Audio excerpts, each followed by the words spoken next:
Dahsyatnya kekuatan Atomic Habits. Nasib British Scaling berubah pada suatu hari dalam tahun 2003.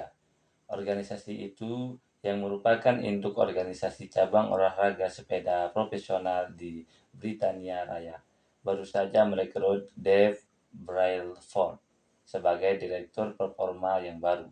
Pada waktu itu, pembalap sepeda profesional di Britania Raya telah mengalami hampir 100 tahun dalam prestasi yang sedang-sedang saja. Sejak 1908, pembalap-pembalap Inggris hanya memenangkan 1 medali emas di ajang Olimpiade. Dan prestasi mereka bahkan lebih buruk lagi di lomba balap sepeda paling akbar, Tour de France. Dalam 110 tahun, tidak ada pembalap Inggris yang pernah memenangkan ajang tersebut. Bahkan prestasi pembalap Inggris begitu tenggelam sehingga pabrik sepeda terbaik di Eropa menolak menjual sepeda kepada tim itu karena takut berpengaruh buruk pada penjualan sepedanya.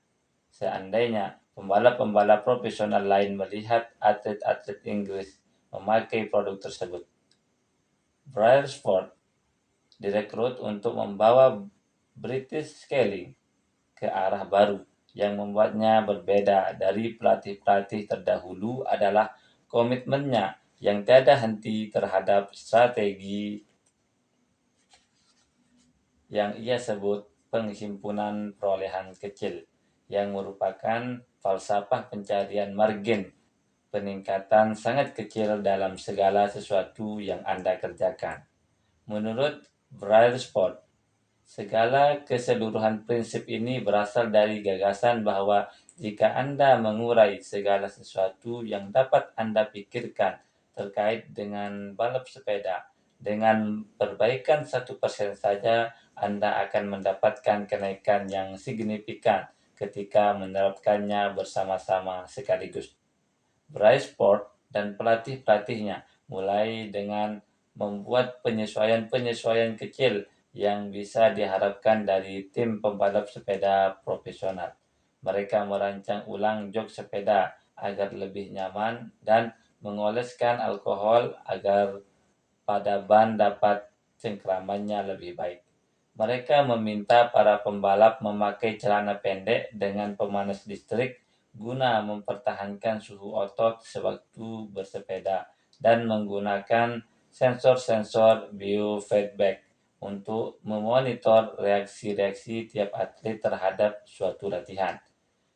Tim menguji bermacam-macam bahan di terowongan angin dan meminta pembalap-pembalap jalan raya beralih mengenakan kostum balap indoor yang terbukti lebih ringan dan aerodinamis.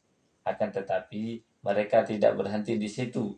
Brailsford dan timnya terus berburu perbaikan-perbaikan 1% di bagian-bagian yang terlewatkan atau tak terduga. Mereka menguji bermacam-macam gel pijat untuk melihat mana yang menghasilkan pemulihan otot paling cepat.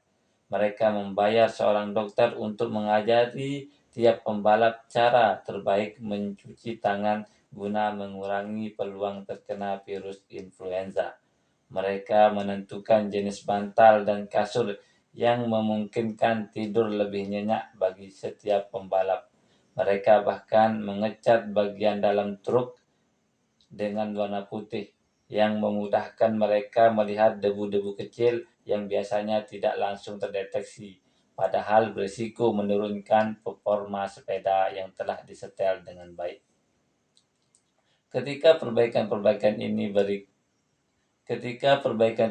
ini berikut ratusan perbaikan kecil lain diakumulasikan. Hasilnya datang lebih cepat daripada yang pernah dibayangkan.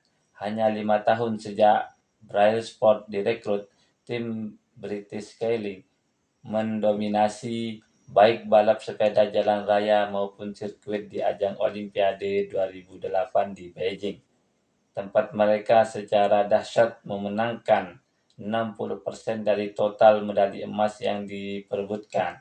4 tahun kemudian, ketika Olimpiade diselenggarakan di London, atlet-atlet Inggris menaikkan batas minimal prestasi mereka dan membuahkan 9 rekor Olimpiade, serta 7 rekor dunia.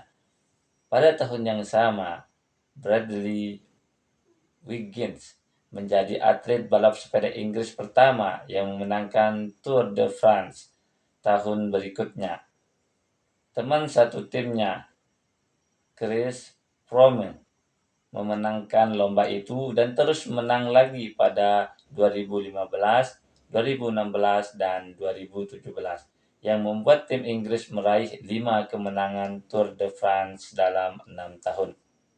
Selang rentang 10 tahun dari 2007 sampai 2017, pembalap sepeda Inggris memenangkan 178 kejuaraan dunia dan 66 medali emas Olimpiade atau Paralimpik dan meraih 5 kemenangan Tour de France yang oleh kalangan luas dipandang sebagai prestasi yang paling sukses dalam sejarah balap sepeda. Bagaimana ini terjadi? Bagaimana suatu tim yang sebelumnya hanya sekumpulan atlet biasa berubah menjadi juara dunia melalui perubahan-perubahan sangat kecil yang sepintas lalu paling-paling hanya akan menghasilkan perubahan sekadarnya. Mengapa perbaikan-perbaikan kecil berakumulasi menjadi hasil-hasil yang begitu menakjubkan? Dan bagaimana Anda dapat meniru pendekatan ini dalam hidup Anda sendiri?